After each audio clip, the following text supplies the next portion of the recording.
My name is Henry. At 45, I'm the CEO of one of the world's most valuable technology companies. And I'm gay. That's not the first thing most people know about me.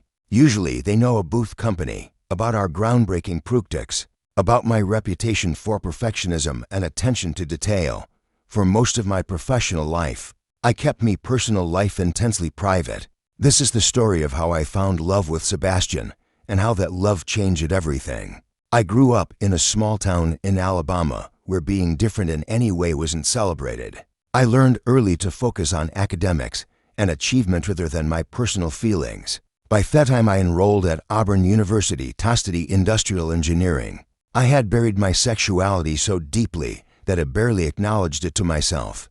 I was the serious student who graduated with honors, who moved seamlessly into the corporate world, who climbed the ladder methodically and impressively.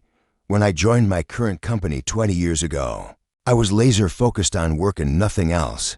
The company was already innovative, but struggling with supply chain issues and product inconsistencies. I found my niche in operations where my obsession with efficiency and quality made me valuable. I worked 18-hour days, slept little, and thought about work constantly. My colleagues respected me, but few knew me. I was fine with that. I had compartmentalized my life perfectly. Work was everything, and personal matters were firmly locked away. By my late 30s, I had risen to coup. The board had confidence in me, and when our iconic founder stepped down due to health issues, I was the natural choice to lead the company forward. That transition made global headlines, not because of who I was, but because of the mammoth shoes I was trying to fill.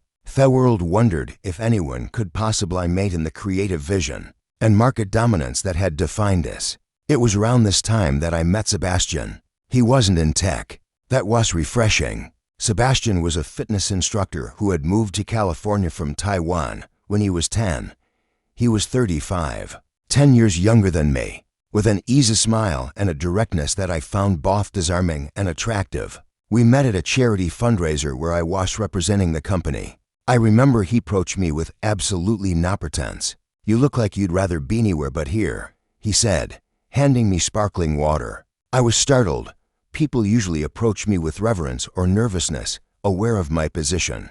"Is it that obvious?" he answered. "Only to someone who's watching carefully," Sebastian said with a smile. "I'm Sebastian, by the way. I teach yoga and fitness in Palo Alto." That first conversation lasted nearly an hour. We talked about everything except technology, hiking trails in Northern California, architecture, his family journey to America, books we both read. When I left the event that night, I had his number in my phone, and for the first time in years, I felt something besides the weight of corporate responsibility. Our first date was a hike in the hills above Silicon Valley. I was characteristically early, dressed in perfectly appropriate hiking attire.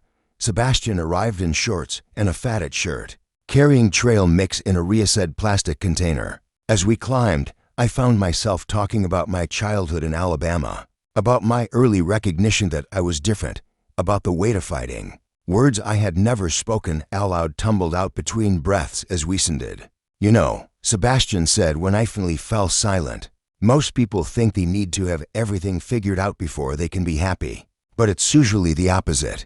You figure things out by allowing yourself to be happy first." I remember stopping on the trail, struck by the simple wisdom in his words. Silicon Valley was spread below us, a matrix of innovation and ambition. The headquarters of my company was visible in the distance, a perfect circle of architectural brilliance. For the first time, I saw it as just a building, not the center of the universe. Our relationship developed slow, cautiously. I had navigated billion-dollar acquisitions with less anxiety than I felt introducing Sebastian. Tommy's small circle of friends. He was patient, understanding the complexity of my position. The company had never had an openly gay executive, let alone CEO.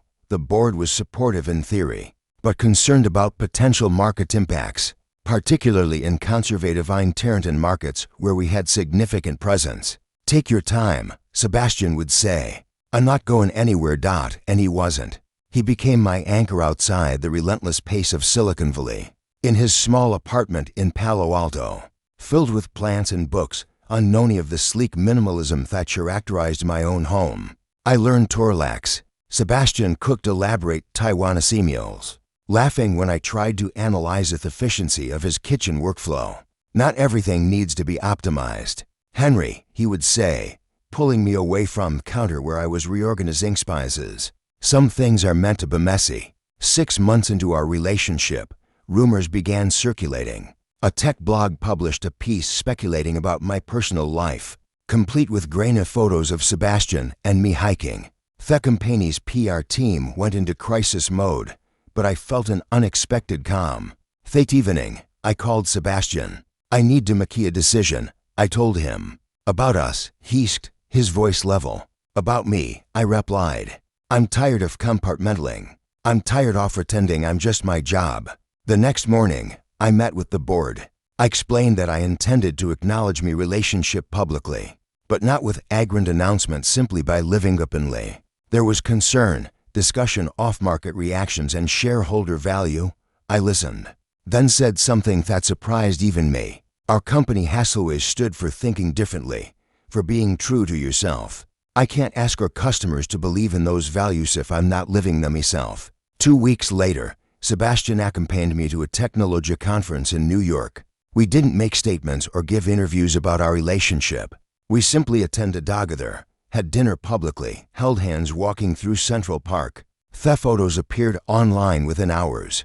The company's stock dipped briefly, then stabilized. A few conservative contour expressed outrage, and then life went on. The following months were transformative.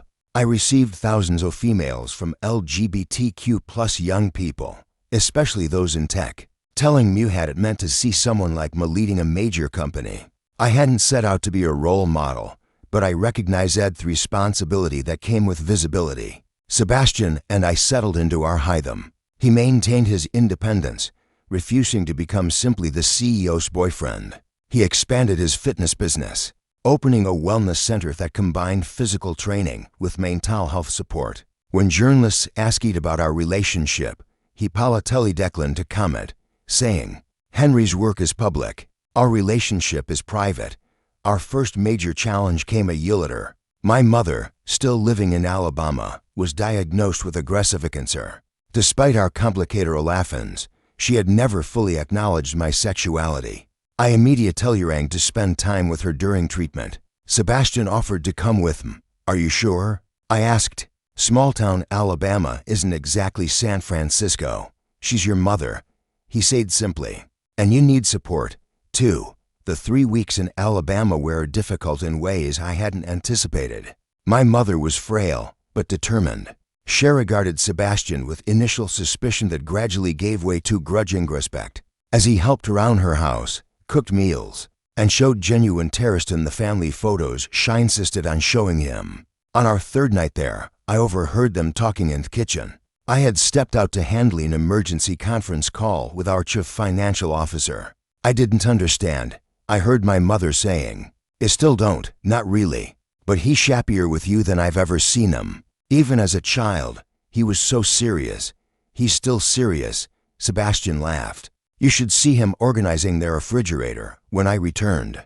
They were looking through her church cookbook together. She glanced up at me, then back at Sebastian. You'll take care of him? She asked. We take care of each other, Sebastian replied. My mother lived another 8 months. Sebastian flew back with me for her funeral, standing quietly beside me as the small-town preacher spoke about eternal life. Some neighbors whispered, but many offered genuine condolences to both of us. My former high school teacher hugged Sebastian and thanked him for making her favorite testament happy. Back in California, our lives settled into a new pattern. The company continued to innovate and grow. I delegated more, left the office by 7 most evenings, and discovered weekends. Sebastian's wellness center thrived, attracting clients who appreciated his holistic approach to health. 2 years into our relationship, I asked Sebastian to move in with me. My home was larger with spectacular views of the bay, but Sebastian hesitated. Your place feels like a magazine, he said honestly. Mine feels like a home. We compromised by finding a new place together, a modern house with clean lines that Sebastian filled with warmth. Books stacked by comfortable chairs, plants, and handmade pottery. Photographs from his family gatherings displayed challenged my industry hours. Our relationship wasn't without challenges. My perfectionist sometimes clashed with Sebastian's more spontaneous nature. He would plan surprise weekend trips online to find me checking email or reviewing product specs. I would organize our shared spaces with meticulous precision to find Sebastian had rearranged things to be more natural. "You're trying to optimize joy," he accused me once during an argument. "It doesn't work that way." He was right. Of course, the great lessons Sebastian taught me were about imperfection, about the beauty of unplanned moments, about the value of reasons over productivity. I like Plants and handmade pottery photographs from his family gatherings displayed.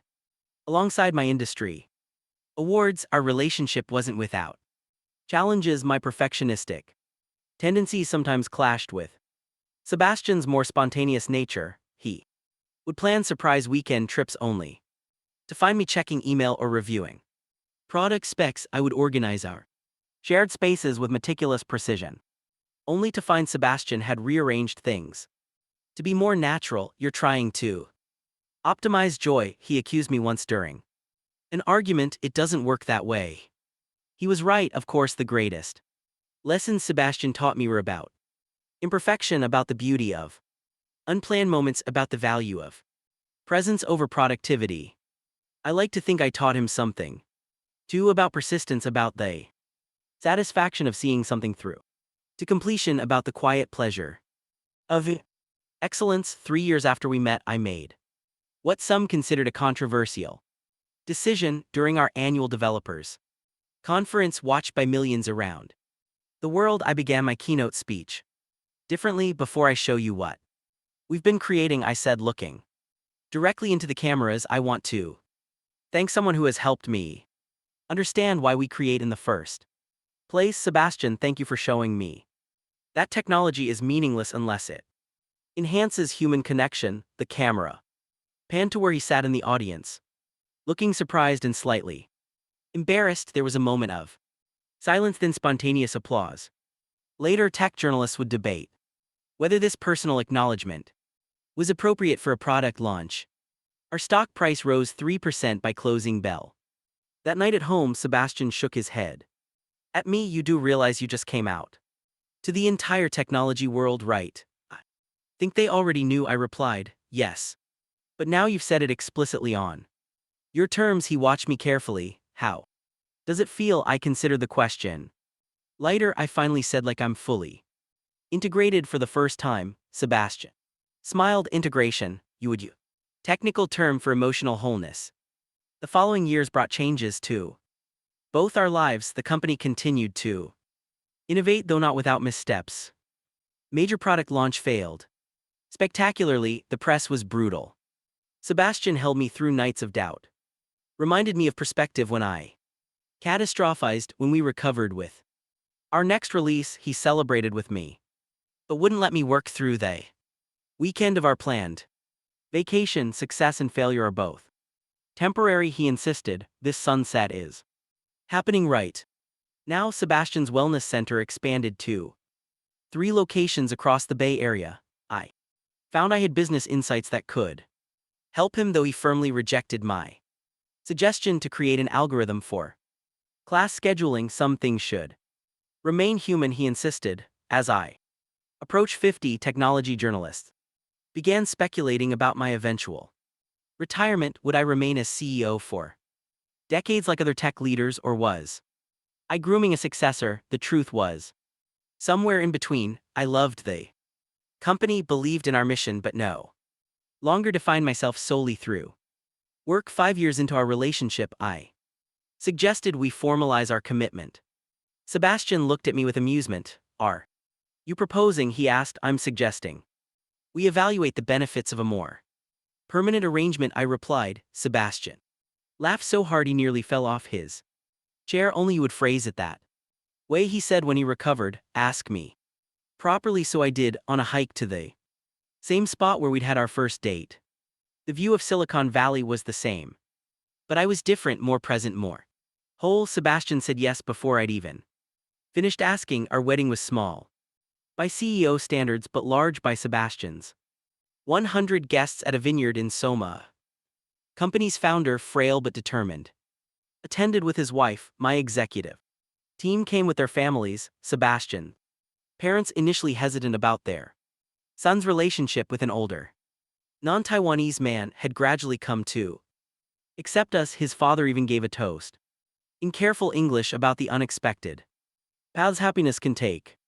We didn't seek publicity for the wedding, but in the age of social media, photos circulated, the responses were overwhelmingly positive. A few conservative customers announced boycotts. Our sales remained unaffected. More meaningful were the messages from LGBTQ plus employees and customers expressing what it meant to see this kind of representation at the highest levels of business. Life settled into a new rhythm.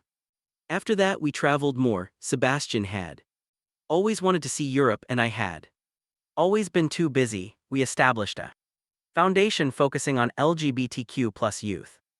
In STEM fields, I began mentoring young executives, emphasizing the importance of bringing their whole selves to work. There were difficult moments too. Sebastian's father suffered a stroke, and we spent months helping with his recovery. In Taiwan, the contrast between my public profile in America and my status as simply Sebastian's husband in his family context was both challenging and refreshing. I learned to navigate Taiwanese family dynamics, to accept being corrected on my pronunciation, to understand that my professional achievements meant less than how I treated their son. 7 years into our relationship, I made the decision to step down as CEO. The announcement generated global headlines with much speculation about my reasons. In my final earnings call, I was direct. I've had the privilege of leading this company through incredible growth and innovation. I'm proud of what we've accomplished, but life is about more than any single company or role. I'm ready for new challenges and contributions. I didn't mention Sebastian directly, but he was central to my decision. At 52, I wanted more time, more experiences, more life outside the bubble of Silicon Valley. I remained on the board but passed operational leadership to my carefully selected successor, a brilliant woman who had been with the company nearly as long as I had. The transition was smoother than many predicted. The company continued to thrive under new leadership. I found myself consulting selectively, joining other boards, teaching occasionally at Stanford's business school. Sebastian expanded his wellness philosophy into a book that surprised everyone, including him, by becoming a bestseller. We bought a second home in Hawaii, where Sebastian had always felt connected to the Pacific and the larger Asian diaspora.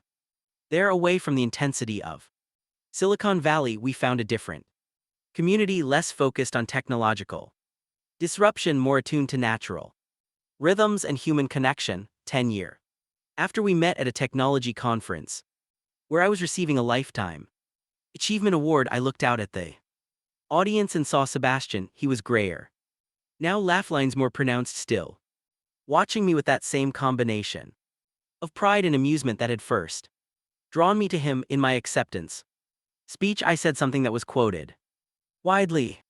Afterward, people often ask what I'm most proud of in my career. They expect me to name a product or innovation, but the truth is, I'm most proud of learning that leadership isn't just about what you achieve, it's about who you become in the process and who you help others become. Later that night, Sebastian squeezed my hand. Not bad for a perfectionist from Alabama, he said. Not bad for us, I replied. Our story isn't extraordinary.